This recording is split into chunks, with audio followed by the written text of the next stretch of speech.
Nous admirons ces photos en noir et blanc, croyant que cette légèreté est un don génétique absolu. Nous avons volontairement succombé au mythe glamour de l'aristocrate inatteignable, dont la vie semblait faite de soie, de flashs de caméras et de cabines d'essayage d'Hubert de Givenchy. Mais si nous osons regarder derrière la façade de cette image parfaite, nous découvrons quelque chose de totalement différent.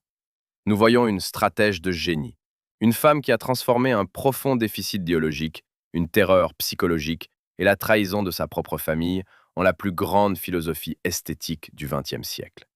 Elle n'a pas seulement survécu, elle a réécrit le code même de la féminité, forçant la planète à diviniser les conséquences de sa catastrophe personnelle. Et pour comprendre comment elle a orchestré la plus grande illusion d'optique du siècle passé, nous devons revenir à cette époque où Hollywood exigeait des femmes quelque chose de totalement différent. À l'époque où elle a fait son entrée, sans avoir la moindre chance de succès dans son arsenal. Acte 1. La conquête de Hollywood. Début des années 50 du XXe siècle. L'empire américain des rêves se baigne dans une abondance d'après-guerre douce, presque agressive. Sur les grands écrans, la chair triomphante déborde. Les patrons des studios, ces puissants architectes de la conscience collective, définissent les standards de la féminité par une mathématique stricte et impitoyable des volumes. Forme généreuse, soie lourde, une sensualité explicite, irradiant une chaleur animale. La femme à l'écran doit être une fête, un symbole vivant et tangible que les années de privation mondiale, de rationnement et de cartes de rationnement sont définitivement révolues. C'était l'époque du Léviathan optique, une gigantesque fabrique d'illusions, dévorant méthodiquement tout ce qui est subtil, complexe et ambigu. L'industrie vendait l'excès de chair comme la principale monnaie cinématographique, car le spectateur traumatisé et fatigué avait désespérément besoin de la densité réconfortante de l'existence. Dans cette éblouissante foire aux vanités, seuls survivaient ceux qui pouvaient remplir le maximum d'espace physique à l'écran. Et c'est précisément dans ce mécanisme industriel impitoyable, où l'attrait féminin se mesurait exclusivement en centimètres de hanche et de poitrine, qu'elle entre en scène.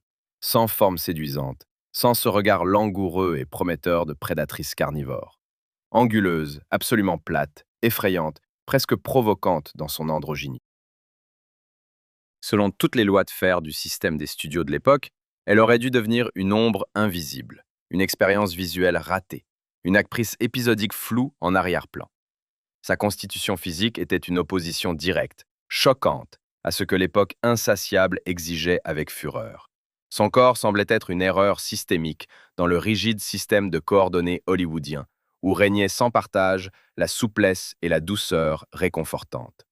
Mais au lieu de se conformer docilement en portant des sous-vêtements correcteurs étouffants, en ajoutant des coussinets et en se pliant désespérément à la chaîne de standardisation sans âme, elle a fait quelque chose de totalement incroyable.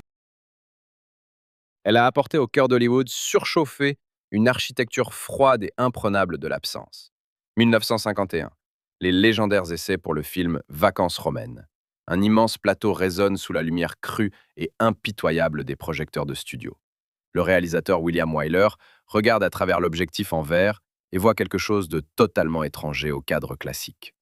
La caméra capture avidement les lignes nettes de ses épaules tendues, ses clavicules saillantes et pointues, ses sourcils épais et indomptés, et un cou qui semble trop long, trop vulnérable pour une personne ordinaire.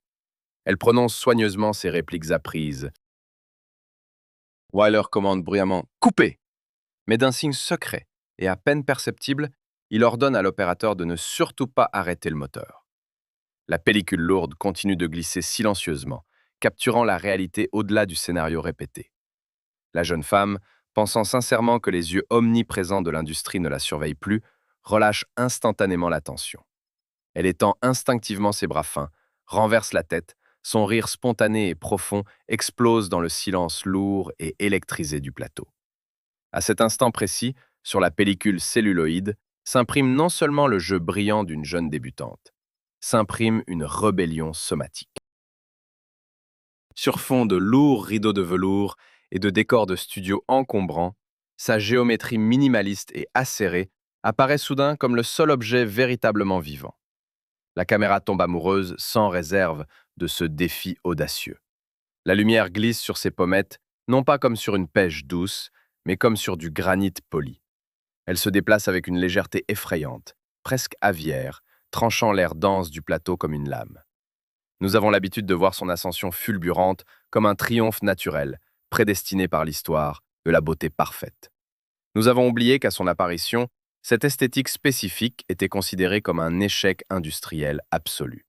Elle a réalisé un renversement sans précédent, sans tirer un seul coup de feu. Sans avoir dans son arsenal aucun des outils de séduction conventionnels approuvés par les studios, elle a forcé le monde entier, obsédé par l'excès, à vénérer volontairement l'autorestriction. Son apparition sur grand écran a réduit en poussière les anciens dogmes patriarcaux sur ce qu'une véritable star devait être. Elle est devenue un salut pour des millions de femmes ordinaires, étouffant depuis des décennies sous le poids des standards inatteignables de l'hypersexualité. Cette silhouette fragile a prouvé une fois pour toutes que le magnétisme hypnotique ne réside pas dans l'espace physique que l'on occupe, mais dans la manière impeccable dont on dessine ses propres frontières. Elle a réécrit le code même de la féminité, transformant l'absence de volume en un pouvoir absolu et incontestable sur le spectateur. Acte 2. Anatomie de la fin. On accepte avec une facilité déconcertante son allure sculpturale et sa démarche de cygne, comme un don génétique incontestable, un héritage aristocratique soigneusement cultivé à la barre des ballets d'élite. On se plaît à voir dans sa légèreté une pure poésie, un conte de grâce inné. Mais derrière cette façade translucide, une vérité physiologique bien plus sombre et glaçante palpite. Son anatomie iconique, devant laquelle s'inclineront plus tard des continents entiers, ne s'est pas formée au son de la musique classique dans des salles de danse spacieuses. Elle est née au cœur d'une impitoyable catastrophe humanitaire. L'hiver 1944 dans les Pays-Bas occupés a gravé une marque indélébile sur ses os.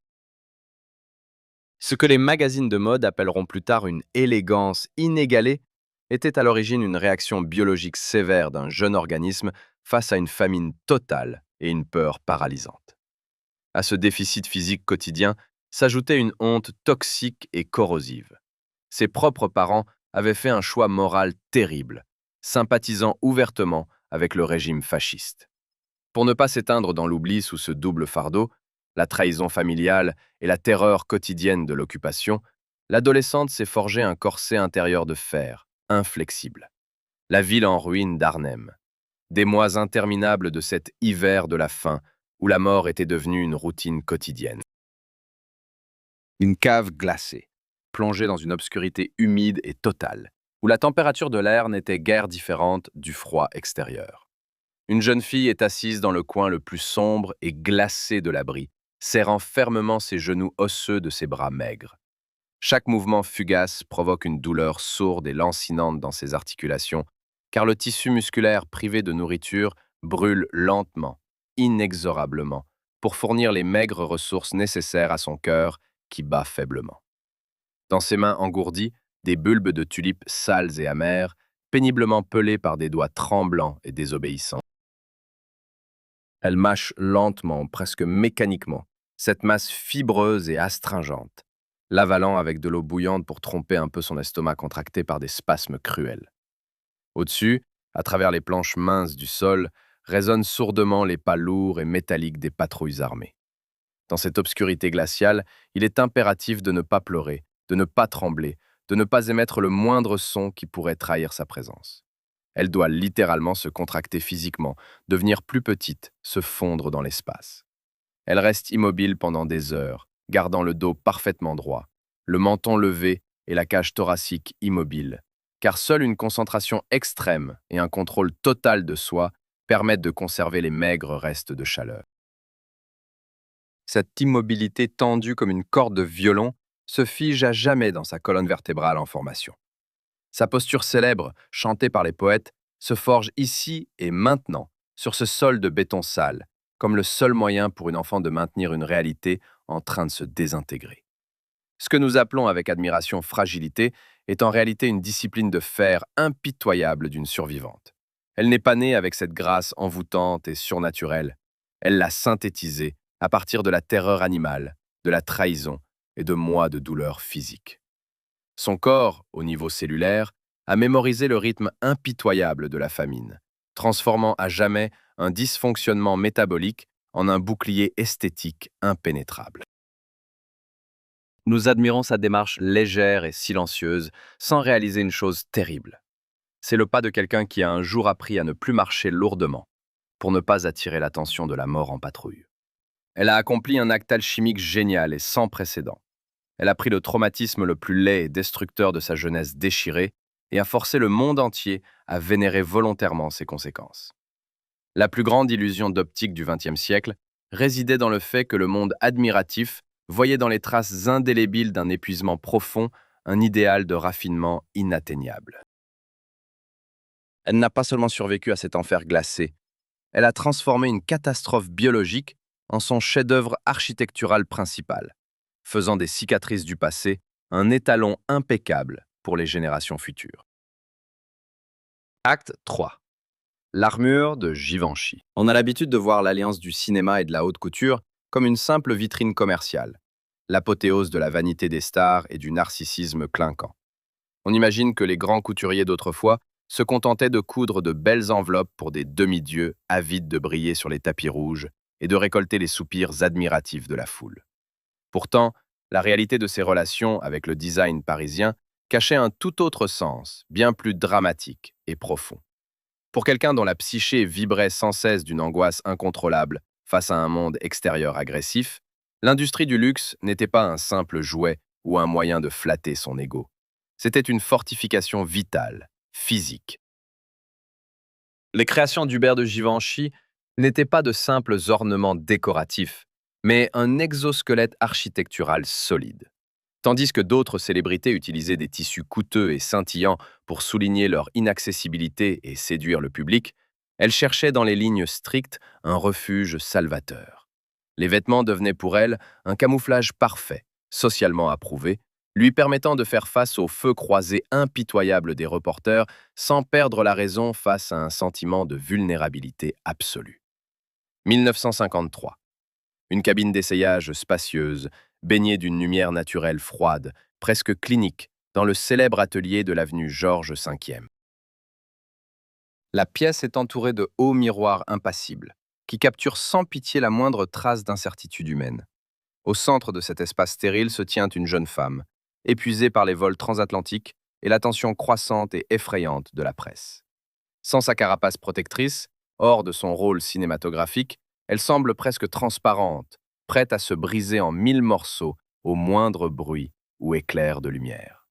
Et c'est alors qu'un maître français, grand et d'un calme absolu, entre dans la pièce avec un tissu lourd, parfaitement conçu. Ce n'est pas seulement de la soie fluide et du taffetas épais, c'est une géométrie de protection calculée avec précision. Lorsque les fermetures métalliques froides se verrouillent dans son dos, une transformation physique et psychologique stupéfiante se produit. La ligne rigide et impeccablement dessinée de l'épaule prend instantanément en charge la charge colossale que ses propres muscles tendus à l'extrême ne peuvent plus supporter. Le col épais et architecturalement dressé cache doucement, mais avec une assurance totale, le pouls battant à son cou délicat, son principal marqueur de panique intérieure. L'ourlet lourd de la robe l'ancre, donnant à sa démarche timide cette stabilité monolithique et inébranlable qui lui manquait désespérément dans une réalité quotidienne chaotique. À travers les objectifs des vieux appareils photo, nous voyons une icône de style radieuse et souriante, sortant gracieusement d'une voiture sous les éclats aveuglants des flashs au magnésium. Mais si l'on regarde de très près, on peut voir à quel point ses doigts fins serrent fermement, jusqu'à blanchir les jointures, le bord épais de sa veste en laine, comme une bouée de sauvetage dans un océan déchaîné. Le tissu absorbe avidement son tremblement intérieur. Les coutures cachées et les bandes corsetées rigides fonctionnent comme des liens psychologiques en acier, empêchant sa personnalité fragile de se briser sous la pression colossale des attentes impitoyables des autres. Dans ce cocon impénétrable de texture luxueuse, elle trouve enfin l'illusion d'une sécurité absolue. La foule bruyante et agressive des admirateurs, les lumières aveuglantes, le chaos des mégapoles inconnus, tout cela se brise avec un bruit sourd contre la barrière invisible de la coupe géniale. Elle a érigé autour d'elle un mur infranchissable de pur goût. Ce que des millions de femmes à travers le monde copiaient joyeusement et aveuglément comme le summum du raffinement, avait été créée à l'origine comme une armure high-tech pour une introvertie profondément traumatisée. Elle a virtuosement trompé le système de la célébrité. Elle a fait en sorte que tout le monde discute à en perdre la voix de la longueur de l'ourlet, de la texture du tissu et de la forme du décolleté, pour que personne n'ose jamais regarder plus profondément et voir ses yeux effrayés. Ces tenues sont devenues son bunker personnel et portable, qu'elle pouvait emporter partout dans le monde. Dans cette quête géniale de protection, elle a transformé la haute couture en l'armure la plus raffinée de l'histoire de l'humanité, nous prouvant que la véritable élégance est toujours un acte virtuose d'autodéfense. Acte 4. Léviathan optique et hypervigilance. On a l'habitude de penser que le grand jeu d'acteurs du cinéma classique reposait sur une extraversion puissante, presque agressive. Les stars de l'époque irradiaient littéralement d'énergie, remplissant l'écran géant d'émotions forcées, de gestes larges et de voix théâtrales, posées et anormalement sonores. Le spectateur achetait son billet pour être submergé par cette cascade ininterrompue de passion. Dans ce cadre habituel, son célèbre regard de biche est souvent perçu comme une charmante particularité physique, un angle incroyablement réussi ou le résultat du travail virtuose des maquilleurs hollywoodiens avec leur eyeliner sombre. On aime croire que ces grands yeux, toujours un peu humides, ne sont qu'un outil classique de coquetterie féminine naïve. Mais l'objectif en verre, cet observateur froid et impartial, ne se laisse pas tromper par une couche de maquillage. La lentille capture moins la symétrie extérieure du visage que l'état profond du système nerveux. Et ce que le monde entier a joyeusement pris pour une touchante vulnérabilité était en réalité un symptôme neurologique sévère, l'hypervigilance. Cet état épuisant de surveillance extrême et constante de l'espace pour détecter toute menace soudaine. Elle a apporté sur la pellicule scintillante la mémoire somatique d'une créature traquée, qui avait un jour appris la leçon principale. Pour survivre, il faut repérer sans faille le moindre danger et s'immobiliser instantanément. Imaginez un plateau de tournage typique du milieu du XXe siècle. Un véritable chaos industriel. Le fracas assourdissant des énormes projecteurs déplacés, les cris nerveux des assistants réalisateurs, la fumée âcre des cigarettes suspendues sous le plafond haut, le grincement des rails métalliques lourds. Un claquement sec et net de la claquette en bois. Action! Tandis que ses partenaires de scène commencent immédiatement à jouer activement la scène écrite, lançant leurs répliques à haute voix et remplissant l'espace qui leur est alloué d'une agitation cinétique excessive, elle fait tout le contraire. Elle plonge dans un silence absolu, effrayant, vibrant. La caméra s'approche lentement de son visage, comme hypnotisée, en gros plan, et la pellicule capte quelque chose de totalement stupéfiant. Ses pupilles sont dilatées au maximum, comme deux puits sans fond, absorbant avidement la lumière brûlante des projecteurs. Son attention n'est pas dirigée vers l'extérieur, comme chez une actrice typique cherchant désespérément à plaire au public, mais profondément vers l'intérieur. Elle ne cligne pas des yeux inutilement. Ses cils restent parfaitement immobiles, et sa respiration devient si superficielle et contrôlée que sa cage thoracique ne se soulève presque pas. Elle n'a pas une once de cette confiance détendue et nonchalante que ses contemporaines célèbres arboraient. C'est une attention pulsante, tendue comme une corde d'arc, celle d'un habitant d'une forêt dangereuse où le moindre craquement de branche ou souffle imprudent peut coûter la vie. Sur fond de décors éclatants et de mise en scène dynamique à plusieurs personnages, cette concentration animale fonctionne comme une anomalie gravitationnelle visuelle. Elle attire toute l'attention du spectateur sans laisser la moindre miette. Pendant que d'autres acteurs se démènent pour conquérir leur part de gloire avec des mots forts et des mouvements brusques, elle se contente de regarder fixement. Et ce regard radar, immobile et froid, ne scanne pas le partenaire imaginaire de dialogue. Il scrute la trame physique même de la réalité à la recherche de voies de repli. Son magnétisme phénoménal reposait sur un refus radical et sans compromis de l'expression agressive de soi. On appelle cela la magie insondable de son charme. Mais au fond de ce phénomène se trouve un mécanisme de survie brillamment adapté. Le silence, poussé à la perfection visuelle absolue, est devenu son arme cinématographique principale. Le spectateur, épuisé par le drame d'écran insistant et faux, se tournait instinctivement vers cette statique angoissante, mais d'une honnêteté cristalline. Nous observions, fascinés, Une personne qui, chaque seconde passée dans le focus, résolvait une tâche intérieure complexe. Comment rester aussi invisible que possible, tout en étant sous le regard de millions d'yeux.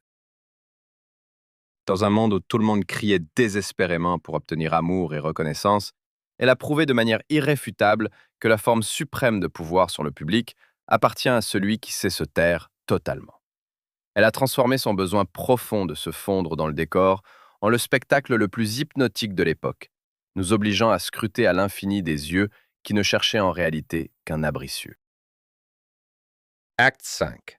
L'illusion de Breakfast at Tiffany's. On a pris l'habitude de voir l'image culte de Breakfast at Tiffany's comme un manifeste absolu de l'insouciance new-yorkaise et de la liberté naissante des années 60. Pour l'imaginaire collectif, ce film est devenu le modèle du chic désinvolte, un hymne éternel aux soirées mondaines et à la fête sans fin de la vie. La pop culture a inondé le monde de millions de posters où une jeune femme raffinée, avec son long fume-cigarette, incarne le rêve audacieux d'une indépendance bohème. À une époque où la société de consommation réclamait du cinéma une image parfaite de la réussite urbaine, ce film semblait être une comédie romantique impeccablement taillée sur la quête d'un riche prétendant. On a cru sans réserve à cet emballage brillant et glacé, acceptant volontairement la grande illusion optique proposée par le réalisateur et l'actrice principale. Mais le véritable génie poignant de cette transformation réside dans le fait que l'actrice a joué quelque chose de totalement opposé aux attentes du public. Derrière le célèbre collier de perles et les lunettes à monture écaille, se cachait non pas une prédatrice calculatrice, mais une créature terrifiée, sans abri. Saoli Golightly n'était pas un hymne à la liberté, mais un manifeste déchirant de solitude totale. Une femme privée dès son jeune âge de toute sécurité fondamentale, projetant sur pellicule sa panique profondément enracinée, celle d'un être dont le monde peut s'effondrer à tout moment. Toutes ces fêtes bondées dans de petits appartements, ces diadèmes étincelants, ces chapeaux vintage et ces répliques lancées avec désinvolture n'étaient qu'une brillante diversion. C'était une tentative désespérée, presque vouée à l'échec, de trouver un coin stable et immuable dans un univers froid et indifférent. Le chat roux sans nom, qu'elle refusait de considérer comme sien, était son miroir psychologique exact. Deux vagabonds, craignant de s'attacher par peur d'une perte inévitable. Un matin froid et précoce sur la 5e avenue. Le vaste Manhattan est encore plongé dans une torpeur grise avant l'aube, ses larges avenues effrayantes de vide. Un taxi jaune classique glisse silencieusement jusqu'au trottoir gris. Une silhouette fine, drapée de soie noire, en descend lentement. Dans ses mains, pas de sac à main exclusif en cuir rare, mais un gobelet en papier froissé avec un café refroidi et un croissant à moitié mangé. Elle s'approche seule de la grande vitrine baignée de néon du célèbre joaillier. La caméra capture méthodiquement cette dissonance visuelle incroyable. Une femme en tenue de soirée impeccable, vestige d'une nuit chaotique et insensée, se tient sur le trottoir froid, mâchant mécaniquement, les yeux rivés sur les pierres précieuses étincelantes. La vitre épaisse et blindée sert ici de barrière physique et mentale infranchissable entre deux mondes. De l'autre côté se trouve l'illusion figée d'un ordre absolu et éternel. Cet espace sacré où, selon ses propres mots, rien de mal ne peut arriver, où chaque diamant repose sur son piédestal de velours. De ce côté-ci, le chaos effrayant de la vie réelle, le vide sonore d'une mégapole immense et la nécessité de survivre chaque jour à nouveau. Elle se presse contre la vitre froide, non pas par avidité mercantile ou par envie banale de la richesse d'autrui. Dans sa posture tendue, dans la façon dont ses doigts s'agrippent convulsivement au gobelet en carton, se lit une prière muette pour le salut. Le lourd collier de perles à son cou ressemble à cet instant non pas à un attribut de luxe inatteignable, mais à un collier serré autour de sa gorge, retenant son esprit de s'éteindre définitivement. Le reflet de son visage fatigué dans la vitre se superpose à l'éclat mort des bijoux, créant une double exposition fascinante. Le masque social luxueux et la véritable confusion d'un enfant perdu. La plus grande illusion cinématographique a fonctionné avec une efficacité étonnante, presque effrayante. Des millions de spectateurs ont regardé la chronique cruelle d'une fuite psychologique, mais ont obstinément vu devant eux un guide de style impeccable. Elle a poussé des générations entières à copier sa forme extérieure, sans jamais leur permettre de percer la catastrophe intérieure. Cette image célèbre devant la vitrine n'est pas un hymne au consumérisme, mais un requiem silencieux pour une stabilité à jamais perdue. Elle a magistralement transformé son traumatisme personnel d'errance en le mythe commercial le plus réussi du siècle, prouvant à tous, parfois, derrière le sourire le plus éclatant et insouciant, se cache la peur la plus sombre et paralysante de perdre pied. Acte 6.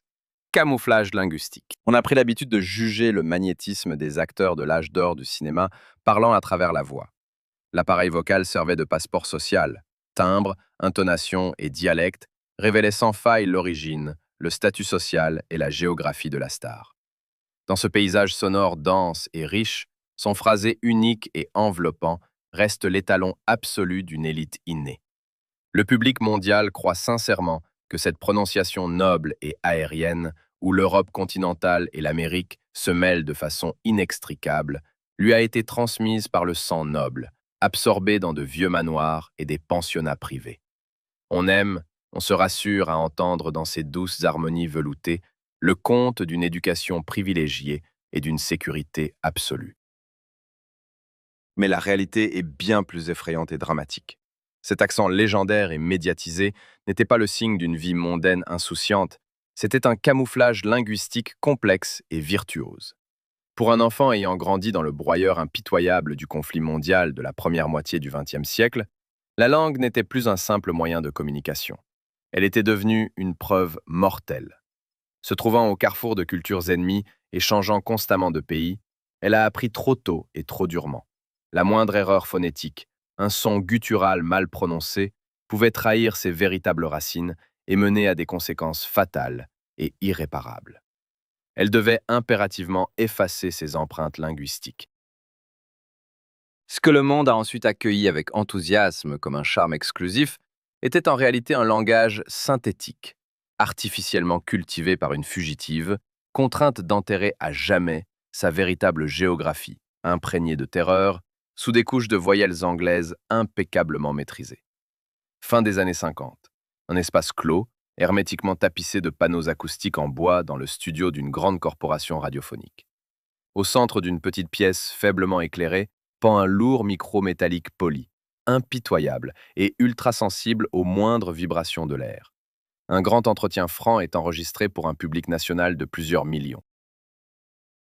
Un animateur expérimenté, souriant, pose une question de routine mais catastrophiquement dangereuse sur ces jeunes années passées de l'autre côté de l'Atlantique.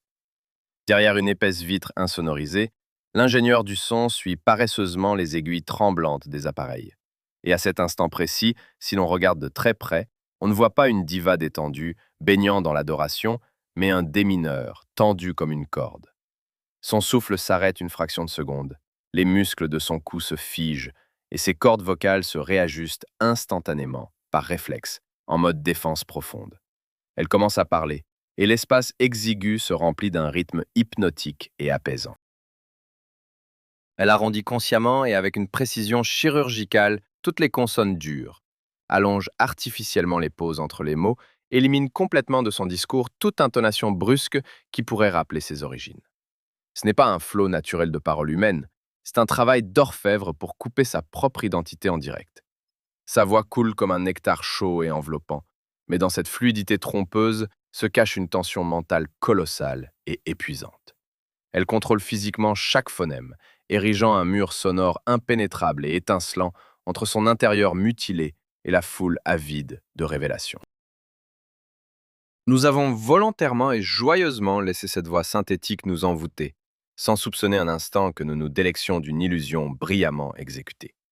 Son style oratoire inégalé, entré dans tous les manuels, n'a pas été forgé dans des écoles linguistiques élitistes, sous la direction de précepteurs coûteux, mais dans la peur glaciale de la révélation. En créant cette façade sonore unique, n'appartenant à aucune nation, elle a accompli un exploit psychologique. Elle a convaincu l'industrie mondiale de sa singularité, tout en réalisant une renonciation totale à elle-même.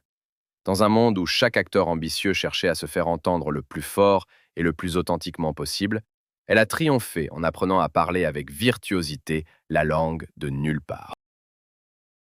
Et c'est ce vide phonétique parfait, ce renoncement volontaire à une mémoire véritable et douloureuse, qui l'a transformée en la voix la plus universelle, sûre et désirée du siècle passé. Acte 7. La bataille pour être soi-même. Au milieu des années 60, l'usine à rêve atteint le sommet de son obsession pour les comédies musicales grandioses et lisses. Le genre exige une perfection absolue, stérile, dans chaque scène, chaque pas de danse, chaque note. L'industrie ne se contente plus d'un bon jeu d'acteur ou de charme. Elle veut des divinités synthétiques, sans défaut, capables de remplir des stades. Obtenir le rôle principal dans la grande adaptation d'une célèbre pièce de Bernard Shaw est considéré comme le triomphe cinématographique ultime de la décennie. Les patrons de studio misent pragmatiquement sur sa popularité mondiale phénoménale, garantissant des recettes colossales. Elle accepte ce défi complexe avec toute sa dévotion puritaine, consacrant de longs mois à des entraînements vocaux épuisants. Elle croit sincèrement que sa persévérance et ses répétitions infinies lui permettront de réaliser elle-même la partition musicale complexe à l'écran. Nous avons l'habitude de voir ce film comme le couronnement éclatant de sa carrière, une marche triomphale absolue dans les cinémas du monde entier. Mais en coulisses, ce spectacle musical coûteux cache un véritable drame psychologique, profondément dissimulé aux yeux du public. La direction du studio prend une décision purement corporative. Son chant authentique est jugé insuffisamment opératique et parfait pour un budget de plusieurs millions. D'abord à son insu, puis ouvertement, ses parties vocales sont impitoyablement confiées à une autre chanteuse professionnelle inconnue. Pour cette actrice célèbre, qui a toujours lutté contre le syndrome de l'imposteur, ce tour de passe-passe technique devient un acte de violence symbolique profond. L'industrie lui annonce cyniquement et directement: ton apparence est inestimable, ton visage vend des millions de billets, mais ton contenu intérieur, ton véritable son imparfait, est totalement rejeté et doit être remplacé immédiatement. Ce rejet brutal, sans compromis, entre en résonance destructrice avec sa peur d'enfant d'être incomplète, d'être rejetée pour la moindre imperfection face aux attentes démesurées des autres. 1964. Une salle de projection fermée, isolée, sur le vaste territoire d'un conglomérat cinématographique californien. De lourds rideaux poussiéreux sont tirés, coupant la pièce spacieuse du soleil californien brûlant de midi. Dans un fauteuil en cuir coûteux du premier rang, une femme frêle et solitaire est assise. Sur l'écran géant devant elle, la version finale tant attendue du film est projetée. Le faisceau du projecteur puissant perce l'obscurité, illuminant son propre visage en dimension monumentale. L'héroïne prend une profonde inspiration, ses lèvres s'ouvrent et se ferment dans une articulation complexe, ses muscles faciaux tendus par l'effort physique incroyable. Et à cet instant précis, des dizaines de puissants haut-parleurs autour de la salle déversent une avalanche sonore. Une voix de soprano puissante, cristalline, impeccablement maîtrisée résonne. Une voix totalement étrangère. La femme dans le fauteuil se recule instinctivement, comme sous l'effet d'un coup physique soudain. Elle fixe d'un regard immobile la copie géante et mouvante d'elle-même, ressentant une sensation glaciale et paralysante de dissociation. Cela ressemble à un vol d'identité sophistiqué, commis sous les projecteurs éblouissants. Son propre corps, ses expressions douloureuses, ses émotions sincères sont irrémédiablement appropriées par un mécanisme industriel sans âme et cousu grossièrement avec un talent vocal étranger. Dans l'obscurité salvatrice de la salle, personne ne remarque à quel point ses mains fines agrippent convulsivement les accoudoirs du fauteuil. Sur l'écran plat, son personnage flamboyant triomphe des barrières de classe insurmontables, tandis que, dans la réalité cruelle, l'actrice vivante subit une destruction publique totale de son intégrité artistique et de sa dignité humaine. La plus grande ironie de la création de My Fair Lady réside dans son miroir monstrueux et effrayant. L'intrigue de la pièce classique raconte l'histoire d'une pauvre marchande de rue qu'un linguiste despotique de la capitale force à prononcer correctement les voyelles pour l'intégrer artificiellement dans la haute société hypocrite. Dans la vraie vie, la machine corporative toute puissante a fait exactement la même chose avec la plus grande star mondiale, amputant brutalement son champ vivant pour atteindre un éclat commercial plastique. Cette cicatrice invisible au monde enthousiaste est devenue le point culminant de ses relations douloureuses et dépendantes avec le cinéma. On lui a prouvé une fois de plus, de la manière la plus cruelle, qu'elle n'était aimée et vénérée non pas pour ce qu'elle était réellement, mais uniquement pour cette projection idéale et vide, commodément et avantageusement vendue aux masses crédules. Elle a brillamment, avec sa discipline de fer, joué un triomphe étranger, enfermant à jamais au fond d'elle-même l'amère réalisation. Au sommet étincelant de l'industrie, il n'y a absolument pas de place pour un être vivant et douteux. Seuls les golems impeccablement construits sont autorisés à exister. Acte 8. L'architecture du vide et le renoncement à l'Olympe. On pense souvent que la logique d'une superstar obéit à une loi impitoyable d'expansion.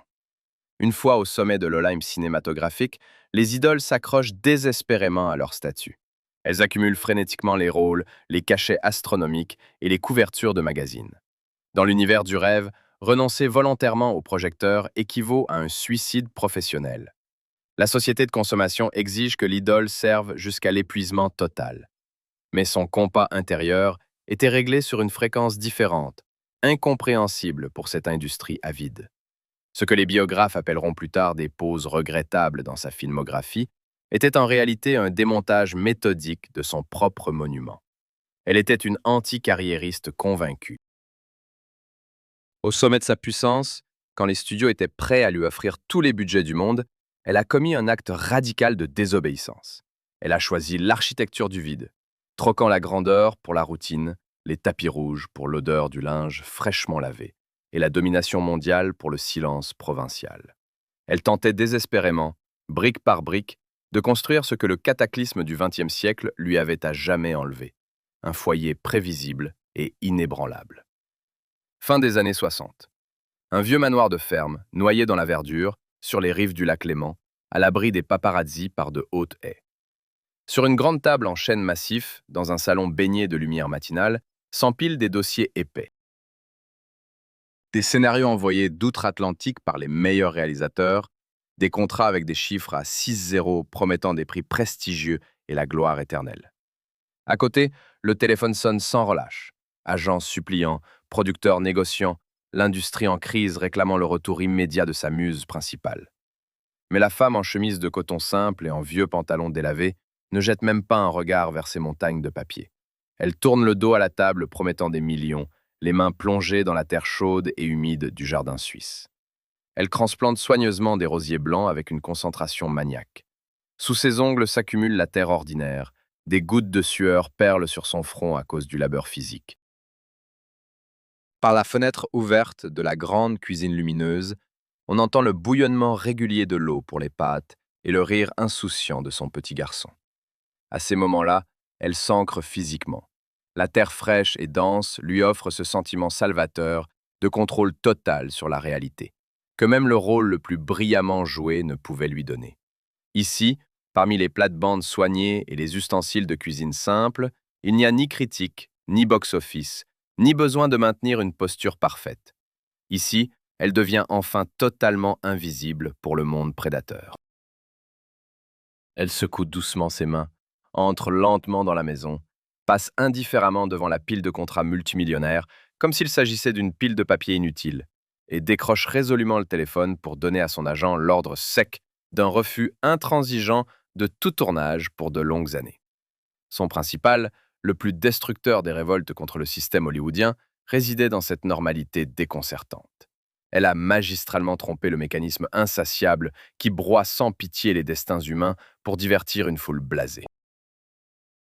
Tandis que ses collègues célèbres s'éteignaient peu à peu dans la folie de la solitude glaciale de leur demeure luxueuse, se consumant dans des manoirs luxueux par peur animale de l'oubli imminent, elle a volontairement effacé son nom des radars principaux. Le monde la voyait comme un titan inatteignable du cinéma mondial, mais elle voulait simplement être une mère ordinaire, préparant calmement le petit déjeuner dans son refuge sûr et soigneusement gardé. Son refus catégorique de l'Olympe nous a prouvé une vérité fondamentale stupéfiante. La forme la plus élevée de pouvoir sur son propre destin est la capacité absolue de dire non à la gloire mondiale pour n'appartenir qu'à soi-même.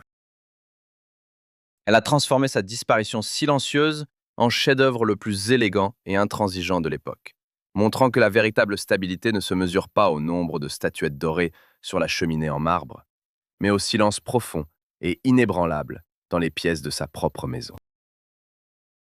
Acte 9. Marché biologique et effondrement romantique. On a tendance à croire aveuglément au conte universel où l'adoration mondiale se transforme automatiquement en bonheur personnel. On imagine qu'une femme capable de captiver des foules entières d'un simple mouvement de tête doit forcément attirer des partenaires tout aussi invincibles et titanesques. Dans l'imaginaire collectif, son parcours amoureux ressemble à une suite d'unions brillantes et cinématographiques entre égaux. Mais la réalité des contrats de mariage cache une architecture profondément tragique et brisée. Derrière les portes closes des chambres luxueuses, ce n'est pas une grande histoire d'amour qui se joue, mais un marché biologique désespéré, presque animal. Elle ne se marie pas pour briller aux côtés d'un compagnon impressionnant sous les projecteurs. Elle a besoin d'un mur patriarcal monumental derrière lequel elle pourrait se cacher à jamais de l'angoisse du monde extérieur.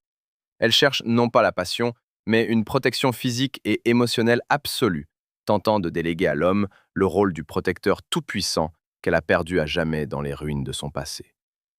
Début des années 80. Des appartements spacieux, plongés dans une pénombre languissante, dans un ancien palais italien. Derrière les hautes fenêtres, la ville du soir murmure, fondant sous la chaleur résiduelle du jour. Au fond de la pièce, dans un fauteuil à dossier haut, est assis son mari, un homme ambitieux et accompli, habitué à dominer dans son milieu professionnel. Il fait tourner lentement, presque nerveusement, un lourd verre en cristal dans sa main, où les glaçons fondent avec un craquement sec. De l'autre côté du vaste tapis persan, au bord d'un canapé antique, elle est figée. La distance entre eux ne se mesure pas en mètres de parquet coûteux, mais en années-lumière infranchissables d'incompréhension sourde et résonnante. Elle le fixe, et dans ce regard, il n'y a pas une once de cette douceur coquette et célèbre que le public adorait. C'est un regard lourd, scrutateur, terriblement exigeant, celui d'une personne vulnérable, en quête de garantie de sécurité à 100%. Sous cette pression visuelle insupportable, l'homme se rétracte physiquement. Il a épousé une icône mondiale reconnue, mais se retrouve enfermé avec une personne qui exige de lui l'impossible, devenir un dôme impénétrable au-dessus de sa psyché tourmentée. L'air du salon devient épais et suffocant, de reproches mutuels non exprimés. Il vide son verre d'un trait, cherchant à échapper à son attente perçante, car il ressent dans sa chair son incapacité totale. Aucun homme, même le plus fort et le plus sûr de lui sur cette planète, ne peut supporter le poids colossal et écrasant de la panique existentielle d'autrui. Dans ce silence oppressant, elle comprend clairement. La forteresse de pierre qu'elle a choisie avec tant de soin a subi une fissure fatale et s'effondre inexorablement en poussière. Ces mariages étaient condamnés dès le premier jour, car ils reposaient sur une mission impossible. Elle tentait de résoudre un problème intérieur profond avec des outils extérieurs et sociaux. Les maris cédaient sous le poids de ses attentes, incapables de tenir le rôle de gardien permanent de son esprit. La tragédie principale de sa vie réside dans le fait qu'une femme dotée d'un pouvoir phénoménal et hypnotique sur un public mondial est catastrophiquement impuissante à construire un bunker émotionnel personnel. Les fans la plaignent après chaque divorce retentissant, accusant ses partenaires de manque de sensibilité ou d'égoïsme maladif. Mais en réalité, ces effondrements romantiques sont le résultat inévitable d'un marché impossible. Elle cherche chez les hommes un Dieu tout-puissant, capable d'annuler son angoisse fondamentale, et découvre à chaque fois avec horreur à ses côtés un simple mortel. Cette quête infinie de protection prouve de façon irréfutable. Aucune alliance au monde ne peut forger ce soutien que l'on doit construire en soi-même. Acte 10. Retour dans l'abîme. On a l'habitude de voir les missions caritatives tardives des célébrités vieillissantes comme un outil cynique pour maintenir une popularité déclinante. Dans l'imaginaire collectif, les voyages des stars du cinéma dans les pays du tiers-monde ressemblent à des séances photos soigneusement orchestrées sur fond de misère exotique, une tentative banale d'acheter une indulgence sociale après des décennies de vie consumée dans des manoirs luxueux. La société de consommation s'attend à une image standard et confortable de compassion. Une femme soignée avec une coiffure parfaite, vêtue d'un costume safari impeccable, versant une larme cinématographique devant les objectifs des reporters internationaux, pour retourner le soir même dans la chambre climatisée d'un hôtel de luxe en ville. Mais son travail en tant qu'ambassadrice spéciale du Fonds des Nations Unies dans les zones de catastrophes humanitaires en Somalie, au Soudan et en Éthiopie a brisé ce stéréotype hypocrite jusqu'à la racine. Ce n'était pas une campagne de relations publiques ou un geste élégant d'une diva en déclin en quête d'attention. C'était un retour conscient et effrayant dans l'abîme le plus sombre. En se rendant au cœur de la famine africaine, elle accomplissait un grand cercle somatique. Les ventres gonflés par le manque aigu de protéines, les membres rachitiques et les yeux éteints et immenses des nourrissons locaux ne lui inspiraient pas cette horreur dégoûtée et distante que ressentent généralement les délégués européens privilégiés. Elle reconnaissait sans erreur, dans cette catastrophe biologique monstrueuse, son propre code originel. Quand elle marchait lentement sur la terre brûlée des camps de réfugiés surpeuplés, elle revenait physiquement, au niveau cellulaire, à son adolescence déchirée par le conflit mondial.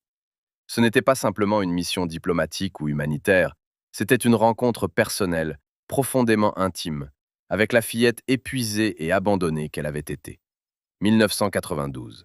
Un poste médical temporaire à la frontière du Kenya et de la Somalie. L'air au-dessus de la terre craquelée est si brûlant qu'il semble dense, un gel brûlant, imprégné de l'odeur âcre de la poussière, des médicaments et de l'extinction lente de l'humanité. Pas d'éclairage de studio, pas de maquilleur affairé avec des poudriers. Sous le soleil impitoyable et brûlant du zénith se tient une femme âgée. Elle porte un simple t-shirt bleu délavé par la sueur salée et la boue alcaline corrosive, avec un emblème blanc.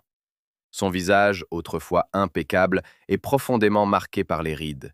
Ses cheveux sont rassemblés à la hâte, en un chignon négligé, sa peau fine couverte d'une épaisse couche de poussière grise. Elle s'assoit directement sur le sol sec et épineux. Sur ses genoux pointus repose un enfant somalien mourant, absolument léger. Son petit corps, tendu par une peau fine comme du parchemin, est secoué par une fièvre mortelle. Les mouches se posent sans obstacle sur ses lèvres desséchées.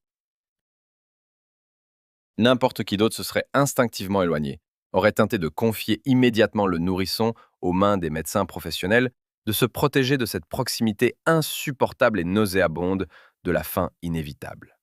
Mais elle fait exactement le contraire. Elle serre ce squelette fragile et cassant contre sa poitrine, se balançant lentement d'un côté à l'autre, chantonnant une berceuse douce et indistincte. Dans ses yeux enfoncés, il n'y a pas la moindre trace de chagrin ostentatoire destiné à la presse, qui se tient non loin avec des caméras en bandoulière.